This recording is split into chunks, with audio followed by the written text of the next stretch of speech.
was making money. I was successful. I had all the external wins that you could imagine. And I realized in that moment, and in a moment that a lot of the men that I speak to, unfortunately, that it was worthless, effectively worthless, because my body felt like shit. My marriage was breaking down. My life as I knew it was falling apart. My name is Brian Panuzzo. I am a former bond trader turned executive health and performance coach.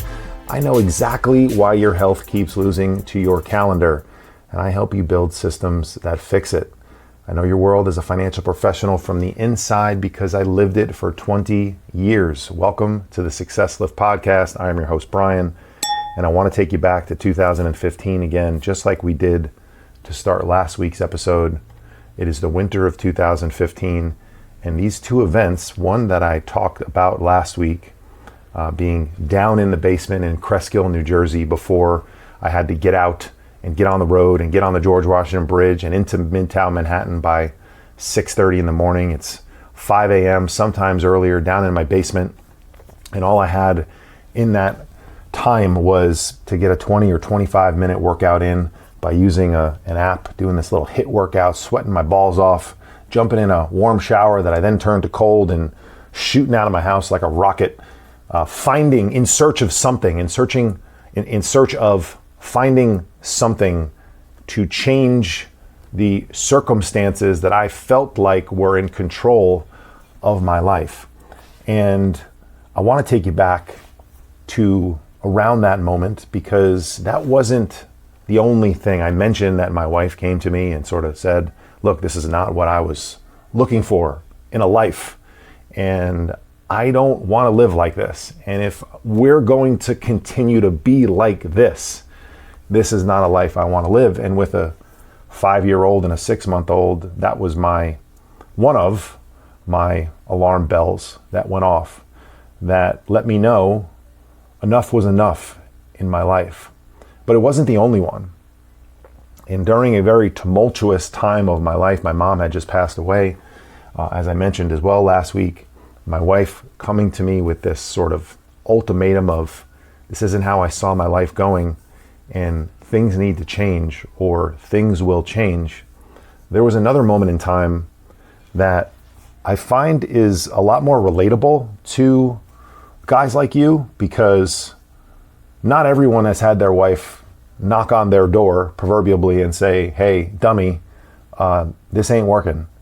And if it continues to not work, I don't know if I'm going to stay here.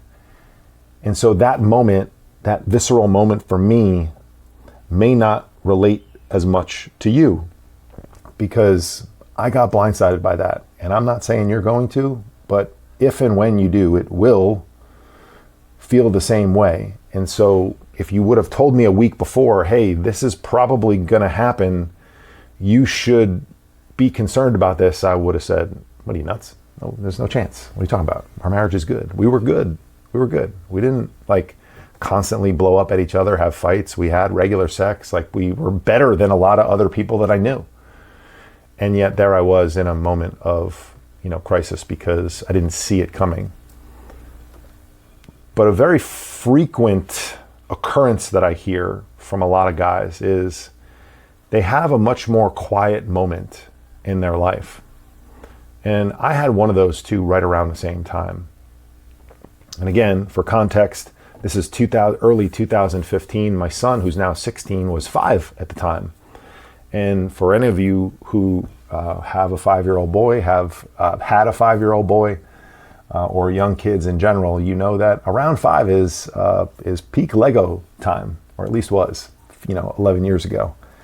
And of course, it starts with when they're younger, them handing you a box of Legos and saying, put this together for me, Dad. And then checking back with you 30 seconds later to see if the 350-piece box is completed. And of course it's not, but you get to work on it. And several hours later, after having to backtrack by 50 or 60% because you realize you almost got done and you missed 2 or 3 pieces that don't allow you to finish the entire set, then you start to take it all down, then you put it all back. You have this masterpiece that you're so proud of that you hand to your child, and within 14 seconds, it's broken. And so that was the stage of life that we were in back then. But the cool part about them getting older, is a lot of cool things about your kids getting older, but the cool part about my son at that time being 5 was he was starting to do it a little bit on his own. And so he would usually kind of call in the big guy out of the bullpen to help him out. And one day he did just that. He was on the floor in our living room on the carpet, and he was putting together this set. And he got stuck and didn't know what to do, or just wanted my help, wanted me to connect with him, I guess. I don't know. He was 5. I didn't really ask him, hey, buddy, why do you want me to come over? And when I did, he was down on the ground. And so, of course, I just instinctively tried to get down and get as close to the ground and him and the Legos as possible to be able to connect with him and to be around him. And I realized pretty quickly that I was not physically capable of doing that. And I don't know if you can sort of visualize, you're putting your shins on the ground, right? And to be fair, not the easiest position for a lot of people to get into, but it was not good. And I couldn't even stay on the ground, but I couldn't get my shins on the ground and flex my knees back with my butt like on my heels. I couldn't sit what the kids call these days crisscross applesauce. I couldn't sit Indian style. My hips were killing me. I couldn't even kind of spread my legs out, put my hands back, and just like kind of slouch on the ground because my low back hurt. The bottom line is I couldn't physically be on the ground close to my son to connect with him. And so I had to get up, I had to go sit on the couch. Luckily, he was nearby the couch, and I could still slouch over, sit close to him, and put together the Lego pieces. And like I said, he was 5 at the time. I don't think he noticed the difference. I never asked him. I'm not even sure he would remember. But I did. And in that moment, I flashed back. I flashed back to a pretty impressive athletic career. At the time, I wasn't, but I'm a Hall of Fame college basketball, Hall of Fame basketball player. I went to an elite high school. I had a great athletic career. I'm not supposed to be the guy who can't bend down and play with his kid. I'm not supposed to be the guy, maybe in your case, who had a great high school or college career, who gets winded carrying their kids up the stairs, or pulling a kid out of your bed and bringing them into your room because they fell asleep in your bed. Or you get winded in the backyard, running around playing soccer or shooting hoops with your kid. I flash back to the moments where I was in some of the best shape of my life, Hall of Fame career, and I wondered, the F happened to me? How did this happen? How did I let it get to this point? The trajectory I was on was great. I was making money, I was successful, I had all the external wins that you could imagine.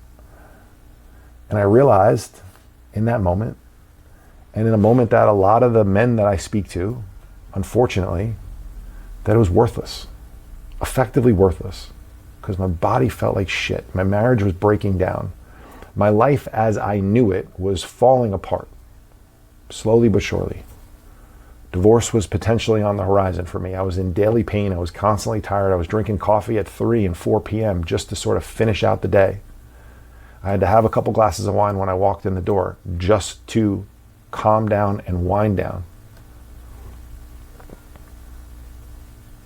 And all these things were the wake-up call that I needed. They weren't happening because I didn't care. I didn't make a conscious decision to be a subpar human being, to be beaten up and broken down, to have vices that I couldn't really lean off of. I didn't choose to have the connection in my marriage start to decline, or not be able to physically get in my child's presence to connect with him. I wasn't lazy about this. I didn't have the proper architecture and have the right system, as we always say. The operating system, and that was the cost that I was paying. And it may be a cost that you're paying for not having the proper systems or architecture in your life so that you're able to show up at your best when it's the worst.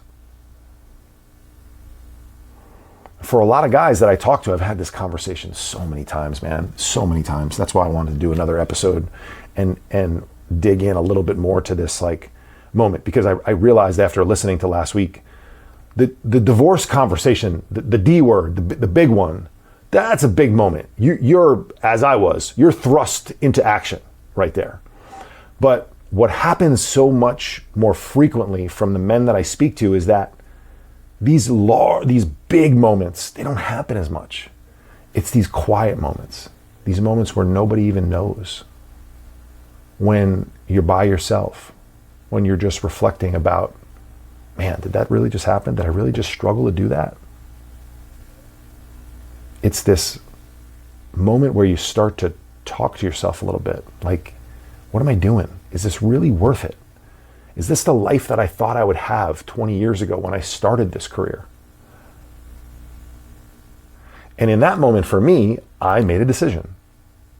I said enough was enough.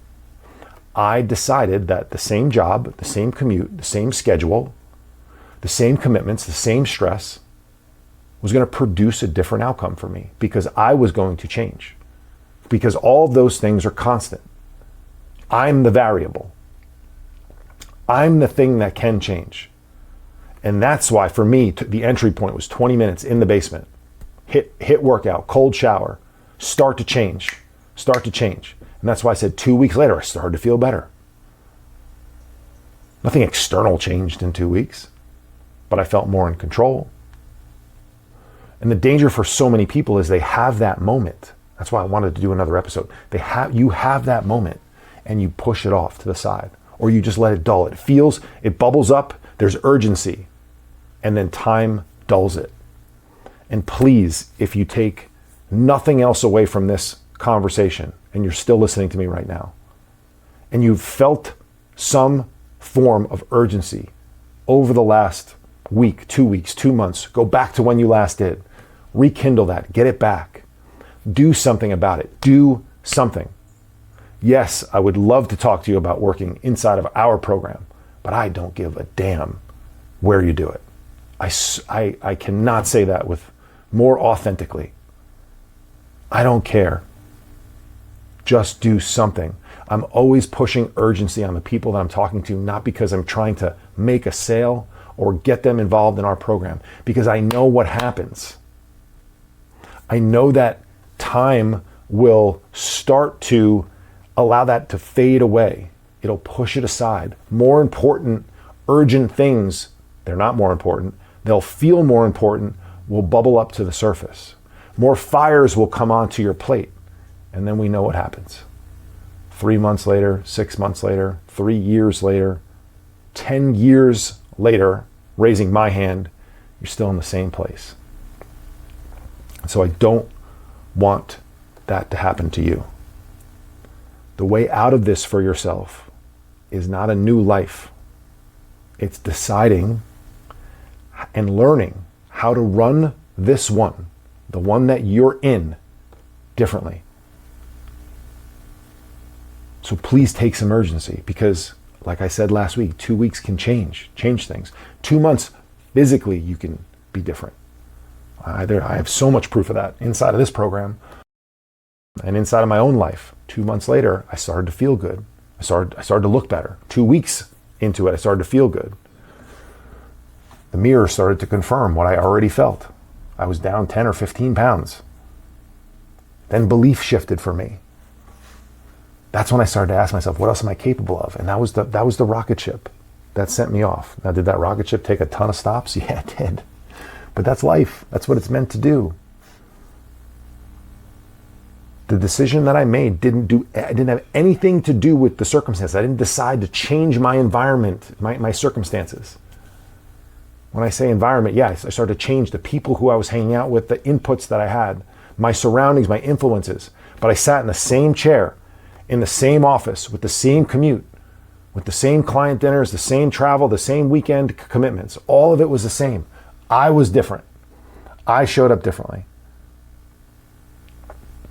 And if you don't necessarily think that what I'm telling you in my personal experience is enough proof, I have now dozens and dozens and dozens of people who I can point to. Guys who've said enough is enough and have decided to do something different. Inside of my program, Jason's down 15 pounds in 3 weeks. He's moving more. He's got a better routine. We gave him a calorie target. He's not doing anything dramatic. He's about to have a great weekend with a family barbecue and his wife's anniversary. And we're going to pause for a short period of time. And then he's going to get back to it. Scott's buying new shorts, new belts. He's 2 months in. I can see a huge difference in his pictures. He's moving more. He's committed. He's rebuilding the life that he once had. Joe hasn't been as fit as he's gotten in the last 2 months since he was a high school wrestler in the mid-1990s. 2 months of committed action. A little bit longer time frame, but still, Mike down 33 pounds. Through holidays, family vacations, some travel, client obligations, and just some good old-fashioned fun. Sometimes too much fun, we joke about on the weekends. And most recently, Zach, in under 2 months, has lost 14 pounds of body fat. He got a DEXA scan in late February when we first started together on February 25th. He just got another one today at the time of this recording. He's lost 14 pounds of fat. He's put on 4 pounds of muscle. I'm going to just explain. That's almost impossible to do. All right, he's net down 10 pounds. He's up 4 pounds of muscle, down 14 pounds of fat. He's taken his body fat percentage down almost 7 percentage points. 2 months. We're not doing anything crazy. He's traveled frequently. He runs a business. He's got teams coming in. He's got team members coming in every week. None of this stuff is at all crazy. We're not doing anything crazy with these men. We're just implementing a system into their life. Every one of those guys had their version of my moment on the floor with my son. They didn't wait for things to slow down.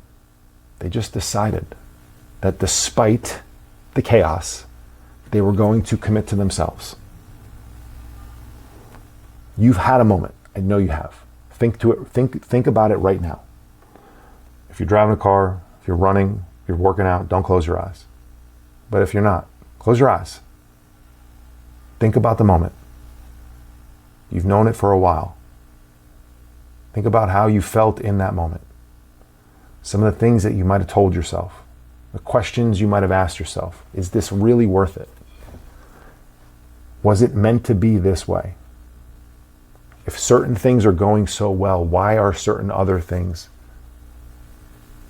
feeling like shit?